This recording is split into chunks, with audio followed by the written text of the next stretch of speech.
গাজায় একদিনে বিমান হামলায় ৪৫ ফিলিস্তিনি নিহতের পর যুদ্ধবিরতি পুনরায় কার্যকরের ঘোষণা দিয়েছে ইসরায়েল।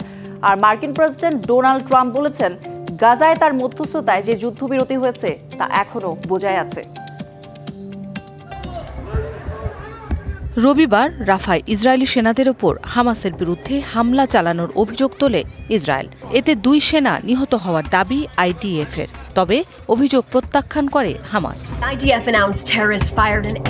এরপরই দক্ষিণ গাজা, খান ইউনিস ও নুসেরাত সহ বিভিন্ন এলাকায় একের পর এক বিমান হামলা চালায় ইসরায়েল। মধ্য গাজার আল জাওয়াইদা শহরে হামলায় হামাসের কাসিম ব্রিগেডসের কমান্ডার সহ কয়েকজন নিহত হয়েছেন। এরপরই আসে তেল আবিবের পুনরায় যুদ্ধবিরতি কার্যকরের ঘোষণা।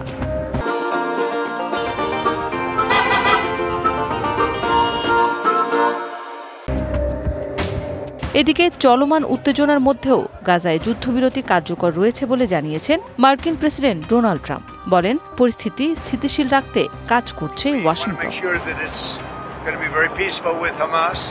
গাজার সরকারি মিডিয়া অফিস জানিয়েছে, গেল ১০ই অক্টোবর গাজায় যুদ্ধবিরতি কার্যকরের পর থেকে এ পর্যন্ত ৮০ বার চুক্তি লঙ্ঘন করেছে ইসরায়েল। ঘটে বহু হতাহতের ঘটনা। মৌসুমী শান্তা, ডিবিসি নিউজ ডেস্ক।